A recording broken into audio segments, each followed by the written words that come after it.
Jadi tuh ini ceritanya dari teman gue namanya Rivaldi. Suatu hari tuh teman gue Rivaldi lagi nganterin temennya namanya Arda. Rumahnya Arda tuh di kota wisata Cibubur.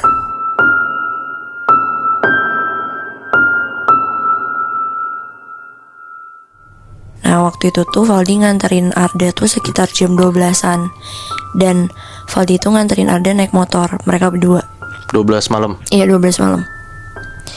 Nah kalau misalkan lu tahu di kota wisata tuh ada jalan gitu lurus.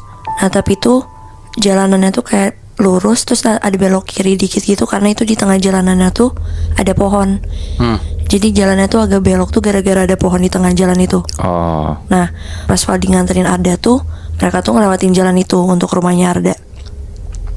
Nah di situ Valdi tuh ngomong ke Arda, "Da, jalan ke rumah lu kalau misalnya malam serem juga ya."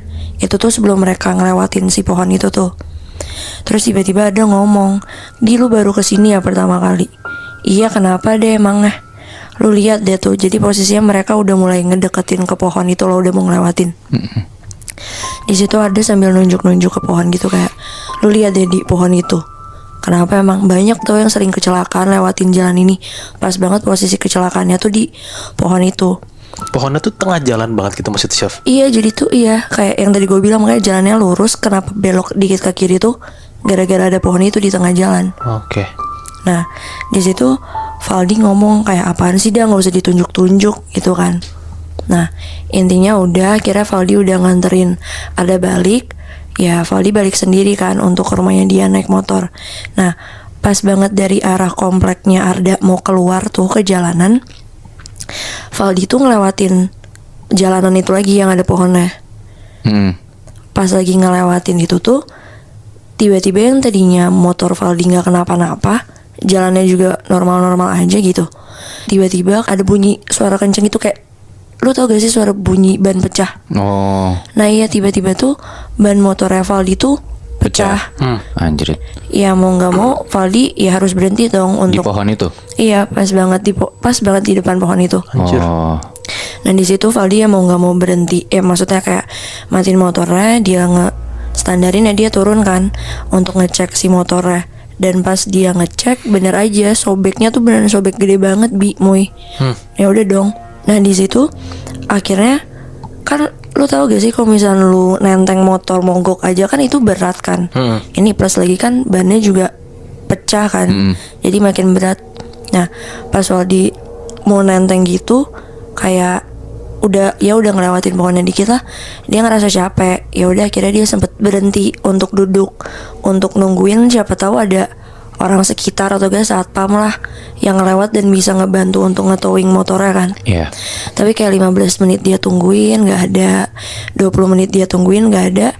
Ya karena juga udah jam 12 malam, dia sendiri posisinya dan dia ketakutan, akhirnya ya udah dia mutusin untuk tetap nenteng motornya tuh sendiri jalan. Itu dari pohon itu ke luar sampai ke satpam jauh banget emang. Lumayan jauh sih, gue nggak tahu persis jaraknya berapa, tapi kata Valdi lumayan jauh sih. Oke. Nah di situ pas Valdi lagi nenteng motor, kan lu kalau bisa nenteng motor pasti lu bisa lihat ke kaca spion dong. Iya. Dia lagi nenteng motor, terus dia sesekali ngeliat ke spion. Pas dia lagi lihat ke spion, dia tuh ngeliat ada dari spionnya tuh ada kayak cewek, badannya tuh pendek, tapi rambutnya tuh panjang. Waduh. Dari spion dia di belakang motornya dia. Terus dia sempat berhenti bentar, dia nengok dong buat mastiin. Pas dia nengok nggak ada apa-apa. Oh. Ya udahlah, Valdi jalan lagi. Gak lama kemudian, sekitar 2 meter lah dari posisi dia ngeliat lagi ke spion. Pas dia nengok lagi, ada lagi ceweknya. Waduh. Di belakang dia ngikutin gitu loh Muy jalan. Anjing. Ceweknya pendek ceweknya tuh beneran kayak pendek banget, kayak cuman sepaha orang gitu loh. Pokoknya pas dia lihat tuh dia beneran ketakutan. Di situ dia nurunin spionnya biar dia nggak ngeliat lagi. Intinya dia cuma jalan lurus, gak nengok-nengok lagi ke belakang sambil baca-baca doa. Sampai akhirnya nyampe di depan komplek. Akhirnya dia ketemu satpam. Ya udahlah dibantuin sama satpamnya. Akhirnya hari itu berakhir. Valdi nyampe rumah lah. Nah terus kebesokannya tuh Valdi ada latihan ngeband di kampusnya. Valdi itu emang anak band. Valdi itu selesai ngeband tuh udah malam sekitar jam 8-9an. Pas dia mau balik, dia tuh ngelihat ada satu temennya cewek yang emang vokalis bandnya juga. Akhirnya Valdi nawarin lah untuk balik bareng, dan temannya pun mengiyakan kan. Nah akhirnya Valdi udah manasin motor, udah ngasih helm juga nih ke teman ceweknya. Pas Valdi ngomong, yuk balik nih, gue udah siap, motor gue maksudnya udah, kita tinggal cabut gitu. Tiba-tiba temennya langsung ngomong, nggak jadi deh Val, gue balik sendiri aja. Gue naik taksi aja, badan gue nggak enak tiba-tiba. Oke. Ya udah, Valdi ngomong, oh ya udah, hati-hati ya balik, gue balik duluan. Ya udah tuh akhirnya Valdi balik sendiri kan, naik motor ke rumahnya. Nah pas Valdi udah sampai rumahnya, Valdi itu nelfon temen yang tadi, yang vokalis itu. Si cewek ini. Iya, yang harusnya tadi balik bareng Valdi. Di situ Valdi nelfon, Valdi nanya, lu udah nyampe rumah? Terus kata teman ceweknya, udah kok Val, aman. Terus habis itu Valdi nanya, lu sakit kenapa kok tiba-tiba banget? Padahal tadi selama latihan ngeband lu nggak kenapa-napa. Di situ temennya ngomong ke Valdi, sebenarnya Val, gue tuh nggak sakit, gue tuh nggak kenapa-napa. Terus Valdi ngomong, terus tadi kenapa lu nggak mau balik sama gue? Nah di situ temennya ngomong, sebenarnya tuh pas gue mau naik motor lu, gue tuh ngeliat cewek, badannya pendek banget, rambutnya panjang, dia beneran kayak nangkel duduk di pundak lu gitu. Makanya gue nggak berani balik sama lu. Jadi dia duduk di atas pundaknya gitu? Iya, mau beneran duduk di atas pundaknya Valdi gitu ceweknya. Buset. Nah habis itu kejadian udah tuh berhenti di malam itu. Ada kejadian gak lama dari situ, Valdi itu lagi di rumah. Nah Valdi itu di rumah tuh dia berempat, Valdi, adiknya yang cewek, sama bokap sama nyokapnya. Nah tapi malam itu Valdi emang lagi sendiri aja di rumahnya. Nah Valdi kan posisinya lagi di kamar. Dia tuh fit callan sama pacarnya. Mereka fit callan ya, awalnya ngobrol-ngobrol biasa, gak ada kenapa-napa. Sampai akhirnya tuh, BTW tuh posisi Valdi tuh fit callnya tuh di atas kasur gitu loh, kayak tengkurep ambil megang HP gitu. Oke. Nah pas lagi di pertengahan video call sama pacarnya, tiba-tiba pas mereka lagi ngobrol, pacarnya tuh tiba-tiba diem. Terus ngomong ke Valdi, oh Di, adik kamu Dea udah balik. Terus habis itu kata Valdi, hah balik? Enggak kok, maksudnya Dea masih di luar sama mama papa, kenapa emang? Nah di situ ceweknya ngomong tiba-tiba kayak, itu di belakang kamu ada cewek kok Valdi di kasur. Terus Valdi langsung kayak, hah apaan sih? Nah Valdi itu pas yang tadi lagi megang HP arahnya ke dia kayak geserin gitu loh ke arah yang ceweknya nunjuk itu. Pas dia lihat dari HP-nya tuh nggak ada. Untuk ngecek lagi akhirnya Valdi nengok dong ke arah kasur itu, dan emang nggak ada juga. Terus habis itu di situ Valdi ngomong ke ceweknya kayak, kamu apaan sih, nggak usah nakut-nakutin. Terus kata ceweknya, enggak beneran, aku tadi lihat. Terus kata Valdi, udahlah nggak usah kayak gitu, dari kemarin juga teman-teman aku juga udah ngomong hal yang sama kayak kamu. Kalau misalkan mereka ngelihat ada cewek gitu, udahlah jadi nggak usah makin nakut-nakutin. Dimatiin lah tuh teleponnya. Nah terus waktu itu sempat Valdi habis sholat maghrib di kompleknya. Itu tuh beda hari sama Valdi fit call sama pacarnya. Jadi udah kayak hari setelahnya gitu. Nah Valdi tuh lagi jalan balik dari musolanya untuk rumahnya. Dan pas Valdi lagi jalan balik tuh, Valdi tuh ini ngelewatin rumahnya ustazah di komplek itu, namanya Buning. Pas Valdi lagi jalan, ya Valdi kayak senyumin Buningnya kan. Tiba-tiba Buningnya ngomong kayak, Bang Valdi, nanti habis sholat isya ibu mau ke rumah ya. Terus Valdi diam ngomong, oh tumben amat Bu, kenapa mau ketemu mama sama papa? Terus di situ Buning ngomong, oh enggak kok bang, nanti ibu pokoknya ke rumah, tunggu nanti aja ibu mau ngomong. Terus kata Valdi, oh ya udah Bu, abang tunggu di rumah ya. Udahlah Valdi balik ke rumah.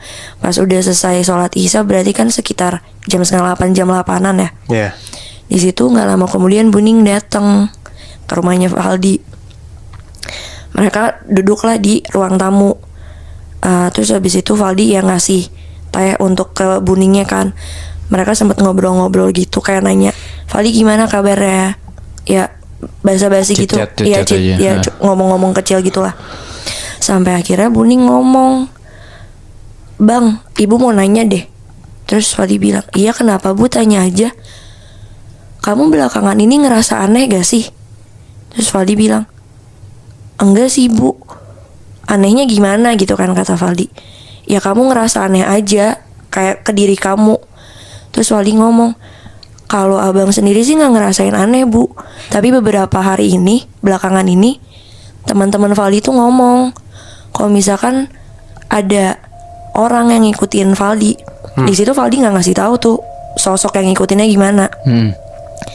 Tiba-tiba Buning ngomong, yang ngikutin ini ya kuntilanak tapi badannya pendek, terus rambutnya panjang dan ngikutin kamu. Terus habis itu di situ Valdi ngomong, kok ibu tahu?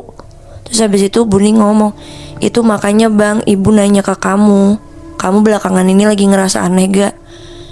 Terus habis itu di situ Valdi ngomong, jadi maksudnya Buning Valdi diikutin. Di situ Buning akhirnya ngejelasin kalau misalkan iya beberapa hari ini tuh emang si sosok kuntilanak yang badannya pendek tuh emang ngikutin Valdi.